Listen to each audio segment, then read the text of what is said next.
Hey everybody, it's Chris here for a sort of unboxing video. If you saw my post the other night, you'll know that I had mentioned we have two new locomotives, used locomotives, O-gauge, both Lionel, coming in for the Cloverdale Transit Authority, which is our model railroad here at the homestead.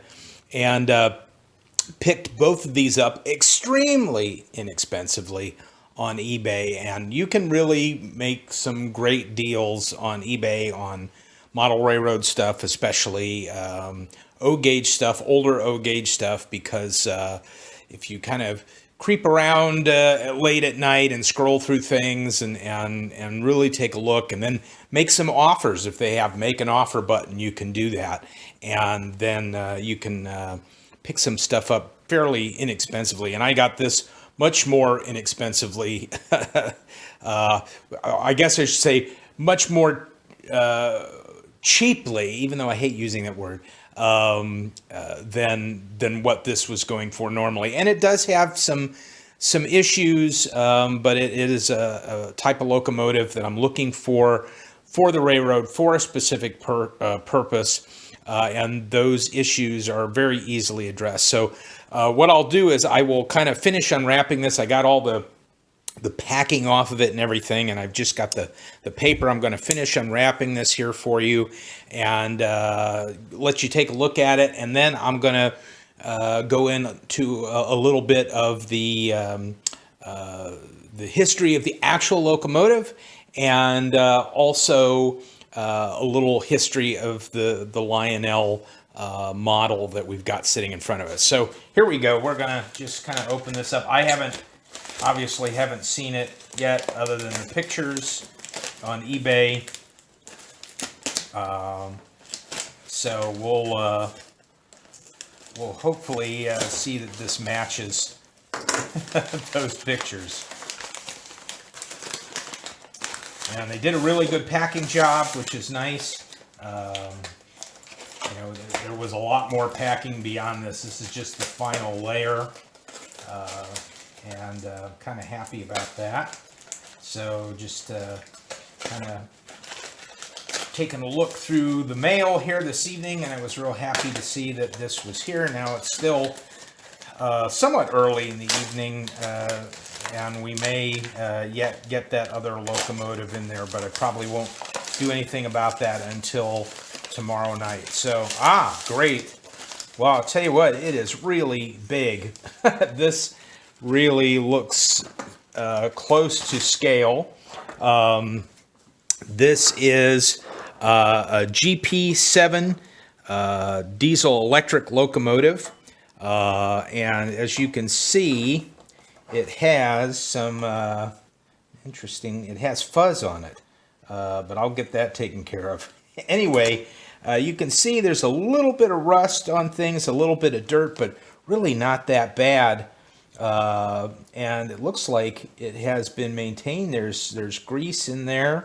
There's a little bit of a side of flaking on this this particular automatic coupler tab here. You can see it's kind of crinkled. That's not too bad at all. So I will kind of clean this up a little bit, or really just oil it up just to get it on the tracks, and let's make sure that it runs. And then I will tell you a little bit about what this locomotive is as far as a Lionel, and what it represents as far as the real locomotive.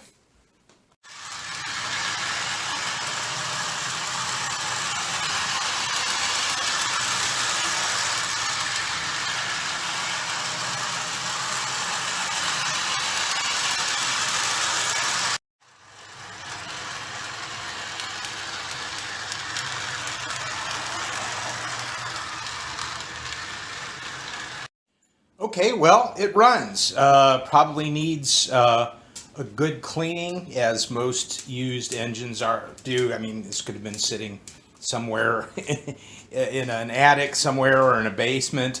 But yeah, so it needs some cleaning, some greasing and oiling. But other than that, I'm really happy with it. The When you go into the forward position, um, the cab lights are on, the front headlight is on, the front marker light's on, and when you go into the reverse position, the rear headlight and marker lights are supposed to come on. They don't. That's probably just the light bulb being burnt out, and that's fine. So anyway, let's talk first off a little bit about what this engine is. This is a GP-7 diesel. And it was made between 1949 and 1954 by the General Motors Electromotive Division. It was one of the very first diesel locomotives to have what they call this hood design. It's this kind of square box. You're sort of used to seeing that now. That's what modern diesels look like.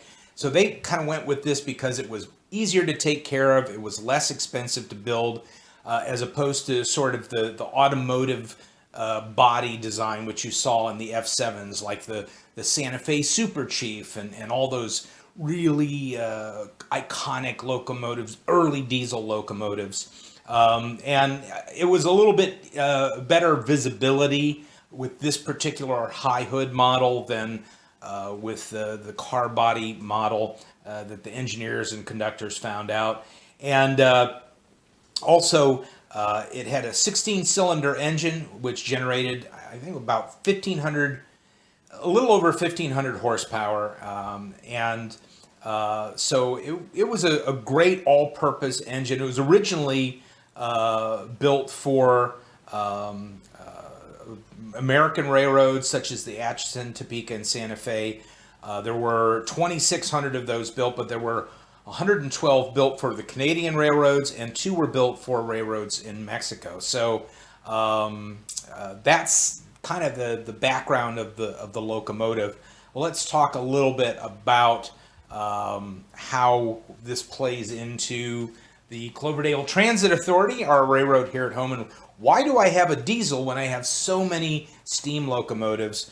And I'll kind of change sort of the angle up on this a little bit here so you get to see some of the details and so forth.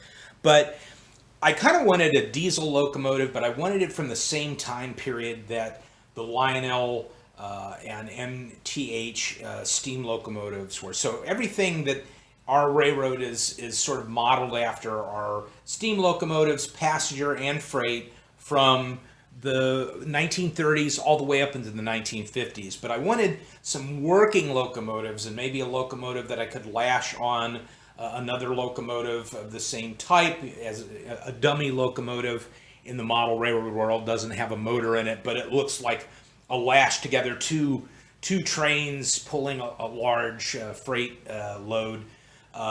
So I thought that a diesel would really be great as something a little different for the railroad, and it still goes into the Ohio railroads. Baltimore and Ohio majorly serviced Akron, not only from freight but passenger service. So this really caught my eye, and this still ties into being a very early diesel locomotive. Still ties into that same time period with the steam locomotives that we are building out on our railroad. So I thought this was a great addition. I am really surprised at how big it is. It is 14 and a half inches long, and it is just a little under 2 pounds.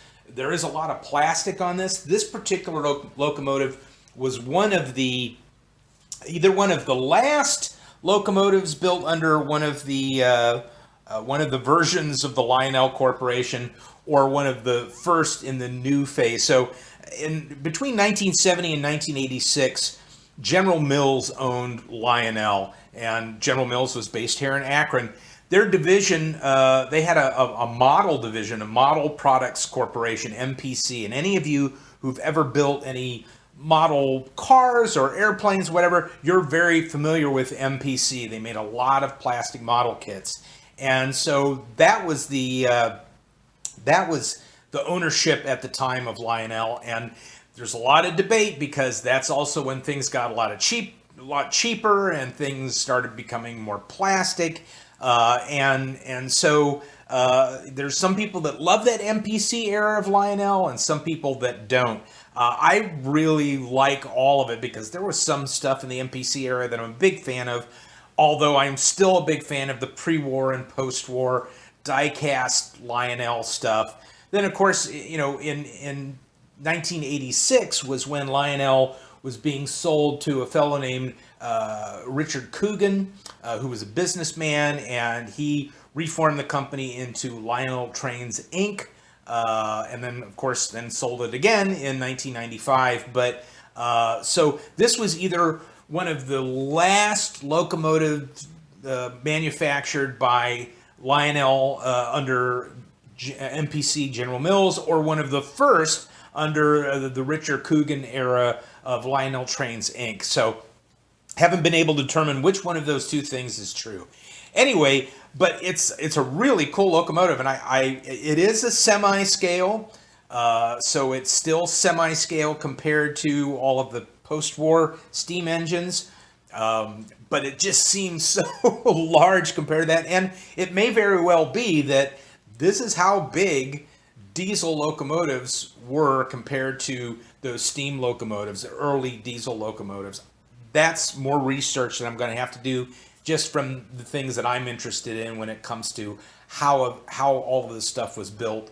I know when you see these big steam locomotives, they seem so massive, but if you've ever stood next to a GP-7, and there actually is a GP-7 on an iteration of a GP-7 on our short line railroad that's run here in Akron, and I've been on one of these GP-7s at another museum, and they're still pretty big too. So, but anyway, just talking a little bit about this, when I looked at this on eBay, there's a little surface rust on the railings. These are the metal stamped railings. There was another version of this that had these wire railings, and then it has a metal base that if you take the shell off, you can easily access the motor, you can access the lighting. Why it would be pretty easy to change this light bulb out back, and there's surface rust on that as well. But once I get the shell off, it'll be real easy to wipe all that down with WD-40 and kind of mitigate that rust. But because of what I want this to do on our railroad, having it look a little scuffy is not bad. The couplers work. That's great. Everything's there electronically except this light bulb here in the back, and the body and the paint is really, this actually looks a lot better in person than it did when I saw it on eBay. So anyway, I probably paid a third less than what you can buy this for at the train shows, and even with shipping it was still a lot less. And very nice folks down in Florida. Got it here in a couple of days. I was really impressed. So this is the latest engine coming into the Cloverdale Transit Authority. There's a second locomotive, which is much older than this. This, by the way, being 1986, probably makes this the middle of the road. I have newer locomotives, such as the Commodore Vanderbilt from MTH and our switcher and our trolley, but this sort of kind of comes into the middle between all of the post-war stuff I have and then the later stuff that I've added to the railroad. However, the other engine coming in, which I'll do a video on, that engine is a post-war engine. It's a 1953 steam locomotive, and it's one of the big ones that Lionel made. So I hope you'll check back when I do a video on that. And every time I get one of these, I keep having to rephotograph my engine lineup to use for various photos on our YouTube channel and so forth. So if you're watching on Facebook, thank you so much. If you are watching on YouTube, thank you so much. You can, if you're a YouTube person, you can check out our Facebook group or discussion group where we talk about all things trains and model trains. And so just go on Facebook and search for Cloverdale Transit Authority. If you're on Facebook, you can go over and search YouTube for Cloverdale Transit Authority and see the YouTube channel we're just sort of building out. And all of this is just for fun. Nobody's here to make any money off any of this. We're actually spending money. We're being very frugal at how we're spending money. But I just love the community. Always did when I was a kid, the community that's involved with the model railroading and railroad fans. And now that my dad and I are kind of bonding over getting back into trains here after being away from it for about 20 years, I'm really thrilled that we have all of these new ways to bring people together into a community. So thank you so much. We will catch you on the next video.